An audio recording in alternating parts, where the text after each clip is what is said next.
Assalamualaikum warahmatullahi wabarakatuh. Halo teman-teman, kenalin nama saya adalah Putri Jaya Nisrina. Saya dari kelas 07 CV001. Saya dari program studi Sistem Informasi. Nah, di sini saya ingin mewawancarai Ibu RW dari Harapan Jaya. Nah, pertama-tama yuk kita kenalan dulu sama ibunya ya. Assalamualaikum Ibu, selamat malam. Waalaikumsalam, selamat malam juga kakak. Boleh nggak nih, kita mau tahu nih nama ibu siapa ya? Perkenalkan, nama saya Rita Junaidi. Ya. Saya menjabat sebagai Ketua Lingkungan atau Ibu RW 10 Harapan Jaya, Kecamatan Cibinong, Kabupaten Bogor. Baik, teman-teman, udah kenalan ya tadi ya. Terus saya di sini pertama-tama mau berterima kasih kepada Ibu Rita sudah meluangkan waktunya. Saya jadi bisa mewawancarai Ibu. Makasih banyak ya Ibu. Sama-sama kakak. Oke, nah untuk mempersingkat waktu ya, mungkin karena ibunya juga sibuk ya, banyak acara guys, banyak jadwal nih. Kita langsung aja ke pertanyaan nomor satunya Ibu ya. Ya, oke. Nah, untuk pertanyaan nomor satu, bisa diceritakan gimana nih awal mulanya Ibu bisa terpilih dan akhirnya bersedia mengemban amanah sebagai Ibu RW di lingkungan ini? Eh, Waktu itu pertama kali kami terpilih itu sebenarnya kami di luar ekspektasi seperti itu ya, karena waktu itu kami adalah panitia atau suami saya sebagai RW ini sebagai panitia pemilihan ketua RW, karena waktu itu eh, Bapak RW yang sekarang ini adalah ketua RT. Jadi waktu itu masih menjabat sebagai ketua RT. Jadi kita tidak kepikiran akan terpilih sebagai ketua RW, karena apa? Karena kita pun sebenarnya setelah purna tugas ini kita sudah menyerahkan ke warga untuk pemilihan RT berikutnya untuk berganti seperti itu ya. Tapi setelah beberapa waktu, setelah jadi panitia pemilihan ketua RW, suami saya dikeluarkan dari grup panitia. Waduh. Nah dari situ tuh kita mulai agak-agak curiga nih, ada apa ini dikeluarkan. Ternyata kami diajukan sebagai kandidatnya, dan terima nggak terima ya memang sudah terpilih dan mendapat amanah ya gitu ya, walaupun awal-awalnya agak berat tapi namanya sudah amanah, harus kita jalankan dengan sikap dewasa seperti itu, profesional gitu Oh ya. iya, keren banget ya awal mulai teman-teman, sangat tidak terduga. Oke, kita lanjut ya ke nomor 2. Menjadi seorang pemimpin lingkungan itu kan menyita waktu. Gimana nih Ibu membagi peran dan menyeimbangkan waktu antara urusan keluarga pribadi dengan tugas kemasyarakatannya? Untuk pembagian waktu, seperti kita kan sebagai satu keluarga itu memang sudah ada beberapa kegiatan ataupun kesibukan masing-masing sebenarnya, seperti Bapak RW sendiri masih bekerja dan saya pun alhamdulillah masih punya toddler ya gitu, jadi kadang agak kredit lah gitulah istilahnya kalau pagi-pagi ataupun ini. Dan acara-acara weekend pun untuk keluarga dan segala macam sebenarnya ada acaranya, cuma setelah mengemban ini kita harus profesional juga ya gitu ya, jadi harus membagi waktu untuk warga dan juga untuk keluarga, dan kita menyiasatinya yaitu selagi kita mempunyai waktu untuk warga ataupun warga ada yang memerlukan kita, kita tetap sedikit memprioritaskan, selain memprioritaskan untuk keluarga juga kita memprioritaskan warga seperti itu. Baik. Oke teman-teman, jadi lanjut ya ke nomor 3-nya.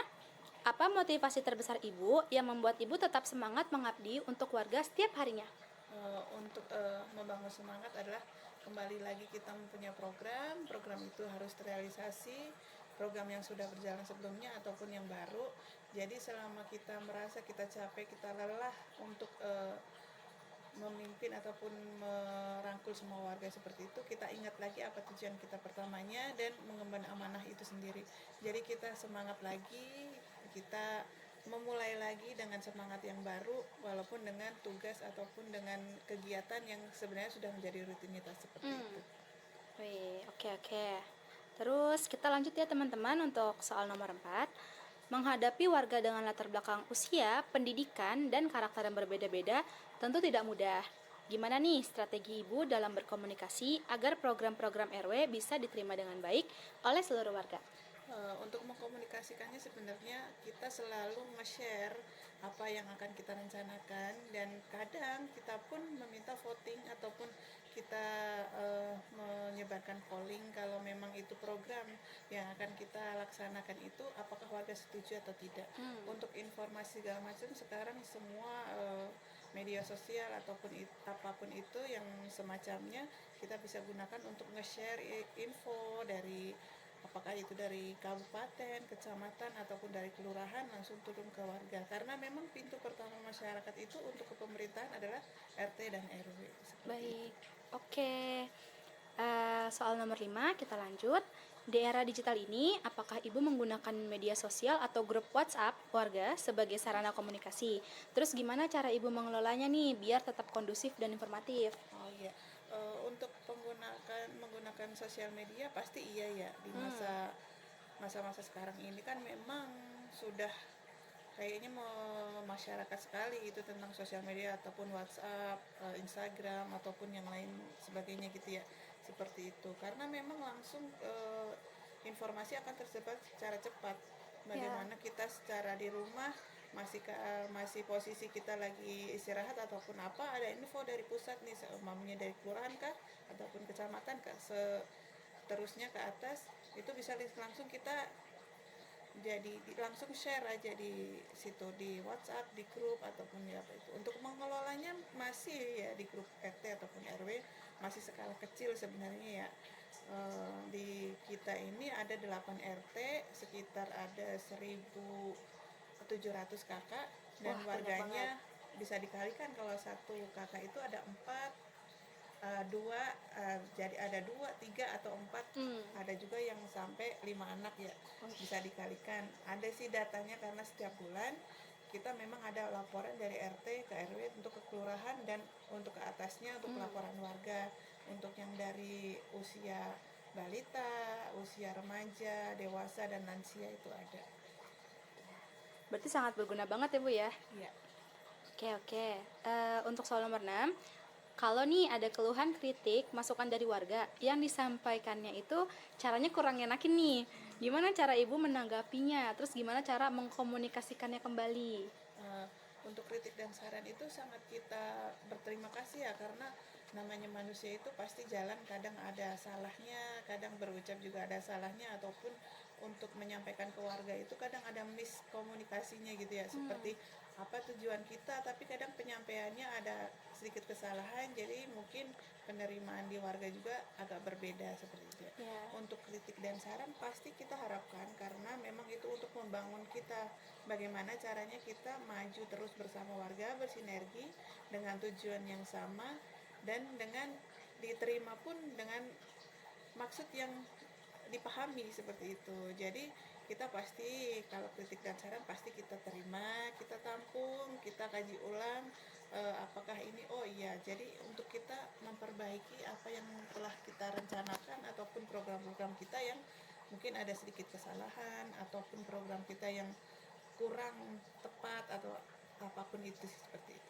Kalau misalkan cara nyampein warganya yang gak enak tuh gimana tuh tanggapan Ibu? Untuk penyampaian yang nggak enak, namanya kritik biasanya kan mungkin karena info itu ke warga kurang tepat, kurang mengenakan mereka, mungkin berbalik lagi kepada kita, menyampaikannya kurang enak ya, kita terima aja karena semua warga itu kan berbeda ya. Mungkin ada yang cara penyampaiannya emang nada tinggi atau ini, ternyata memang dia memang seperti itu setiap harinya seperti itu ya. Jadi warga itu memang banyak warga, semakin banyak warga itu mungkin banyak pemikiran dan mungkin banyak penerimaan yang mungkin mengenakan dan tidak. Kalau untuk kritik yang tidak enak itu ya kita terima, nanti mungkin kita akan musyawarah, untuk berbalik lagi kita akan musyawarah, kita akan mencari mufakat apa yang akan menjadi masalah di kritik dan sarannya itu. Kalau memang ada yang bisa diperbaiki, jadi kita bisa menemukan jalan keluarnya.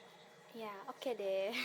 Sabar banget berarti ya Bu ya, kalau Ya, ada harus. yang ngasih mungkin nadanya Kalau emang tinggi, iya, emang bawaannya gitu kalau ya. nggak sabar nanti jadinya kita nggak ketemu jalan Nggak ketemu keluarnya ya, karena titiknya ya. sama-sama kita Misalkan sama-sama ngotot, tinggi gitu sama-sama ya. tinggi. Iya. Oke, untuk berikutnya ini nomor 7 ya udah. Menurut Ibu nih, nilai-nilai atau prinsip utama apa yang wajib dimiliki seorang pemimpin, khususnya pemimpin perempuan di tingkat lingkungan warga? Eh, untuk pemimpin perempuan itu sebenarnya ya, namanya saya sebagai ibu RW ini harus satu, tetap walaupun apapun ada sedikit miskomunikasi atau apa, tetap harus mengayomi ya, harus bersabar, harus mengemban amanah dengan benar, apapun job desk-nya itu harus dilakukan secara profesional seperti itu. Dan apapun masalahnya kita harus menekan ego kita, menekan emosi kita biar kita tidak naik pada saat ada warga yang mungkin menyampaikan dengan arogansi ataupun maaf ya ini kadang kan orang ada emosinya ya, namanya manusia kan kadang ada naik turun ego emosinya seperti itu. Kita harus berbalik, jangan ikutan berbalik juga dengan emosi dan ego yang tinggi. Berarti Harus tadi bersabar. ya berarti tadi kayak ada sabar, harus profesional juga Iya. gitu ya Bu ya. Oke, untuk pertanyaan berikutnya, pelajaran hidup paling berharga apa yang Ibu dapatkan setelah sekian lama berinteraksi langsung dengan berbagai karakter warga? Untuk pelajaran hidup yang saya dapatkan menjadi ketua lingkungan ini selama jadi RT ataupun jadi RW, kita jadi banyak tahu tentang karakteristik individual masing-masing ya, gitu ya. Ada yang seperti ini, ada yang seperti itu. Kita tidak bisa menilai itu dari casingnya. Kadang ada yang kita lihat berpapasan pertama kali kita udah langsung menilai, kayaknya mukanya garang. Ternyata lebih humble dari yang Kita bayangkan kita gitu ya. bayangkan, nggak sesuai ekspektasi juga ada gitu. Ada yang kita lihat karakternya udah lebih baik dari itu, ternyata dia low Emosian. profile seperti itu ya, low profile gitu ya, ternyata dia cuma low profile aja. Beda-beda sih gitu. Jadi karakter kita bisa memahami karakteristik orang, kita bisa belajar untuk menghadapi masalah-masalah yang mungkin kadang kita nggak terpikir nih. Kalau ternyata di warga itu ada masalah sekecil ini yang bisa menjadi besar, ataupun ada potensi-potensi yang ada di wilayah sini, yang tadinya mungkin kita tidak punya ekspektasi, di wilayah yang di Harapan Jaya ini yang kayak udah sendiri-sendiri gitu ya, ternyata guyup rukun ataupun kebersatuannya itu ternyata masih bagus, jadi masih saling care gitu. Jadi kita tahu semuanya itu kita jadi memahaminya setelah menjadi ketua lingkungan ini. Baik, oke. Langsung ke pertanyaan selanjutnya lagi. Apa program kerja atau inovasi yang sudah Ibu jalankan di RW ini yang paling bikin Ibu merasa bangga atas pencapaiannya? Untuk pertama kali itu di RW 10 itu pas baru sebulan kami menjabat sebagai ketua lingkungan, kami mengadakan bazar, acara yang mungkin setara mungkin kelurahan ya waktu itu, karena baru pertama kali sekelurahan juga baru ada gitu ya. Alhamdulillah masuk media juga di Radar Bogor kalau tidak salah, atau di sekitaran media elektronik seperti itu ya. Pak Lurah juga hadir mengapresiasi kita kalau acara ini bisa diangkat lagi untuk ke kelurahan dengan panitia ataupun penyelenggaranya dari RW kita. Itu yang pertama. Yang kedua, di RW 10 ini tadinya tidak ada komunitas ataupun grup PKK RW. Saya alhamdulillah berkesempatan untuk membuat ya ataupun menciptakan grup PKK RW itu sendiri untuk menerima informasi dari PKK kelurahan secara cepat. Jadi tidak menjapri satu-satu ketua RT. Di situ ada ketua RT dan juga stafnya, ibu-ibu RT sebagai ketua PKK RT-nya seperti itu. Wah, keren banget ya teman-teman. Dan ada juga beberapa program-program yang lainnya yang mungkin kalau disebutkan mungkin kelamaan ya. Ya intinya yang agak menonjol itu sih ada 2. Wih, keren banget teman-teman programnya. Sampai diliput berita-berita sekitar nih ya. Viral guys, bazarnya viral, oke. Wah, pertanyaan terakhir nih Bu. Apa pesan atau nasihat yang ingin Ibu sampaikan kepada kami generasi muda terkait pentingnya kepedulian terhadap lingkungan sosial sekitar?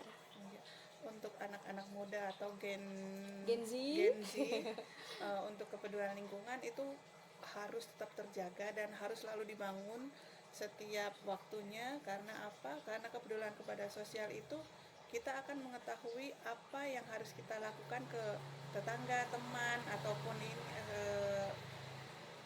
koneksi yang lainnya, yaitu sebagai entah nanti akan menjadi sebagai ketua lingkungan ataupun merambah ke ketua-ketua yang lebih tinggi Yang lainnya lagi, ke pemerintahan atau apa itu. Jadi sudah memahami tentang apa lingkungan sosialnya seperti itu. Jadi tidak kaget, tidak yang kayak tiba-tiba menjabat dan harus searching apa sih informasi tentang sosial dan kepedulian sosial. Juga kita bisa membantu ya tetangga ataupun warga gitu jika ada yang memerlukan. Dan juga untuk kepedulian sosial juga bisa mengetahui, kita bersyukur kadang untuk kepedulian sosial. Kadang ada tetangga ataupun di sekitaran kita, apakah ada sosial yang menengah ke bawah, kita bisa bersyukur. Untuk melihat yang menengah ke atas, kita bisa dimotivasi seperti itu untuk meraih sukses yang sama. Iya. Jadi harus tetap semangat dan tetap peduli dengan Peduli sosial. dengan sosial. Dengerin teman-teman, harus begitu ya. Karena itu pesan dan nasihat yang sangat baik. Nah, karena pertanyaannya udah habis, berarti wawancaranya kita selesai sampai sini aja, Ibu. Makasih banyak Ibu udah meluangkan waktunya, udah nemenin saya buat saya tanya-tanya 10 pertanyaan. Dan teman-teman, makasih juga yang udah nonton. Untuk Bapak dosen, terima kasih atas tugasnya. Jadi saya nambah pengetahuan lagi langsung kepada sumbernya Ibu RW soal lingkungan sekitar saya. Jadi Kebetulan rumah kita sebelahan. Sebelahan. Jadi real ya ini Bu RW-nya, bukan teman Dela. iya dong. Oke, kalau gitu saya izin tutup wawancara kali ini. Saya Dela dan di sebelah saya Ibu RW Ibu Rita pamit undur diri. Billahi taufiq wal hidayah. Wassalamualaikum warahmatullahi wabarakatuh. Waalaikumsalam warahmatullahi Dadah. wabarakatuh. Dah.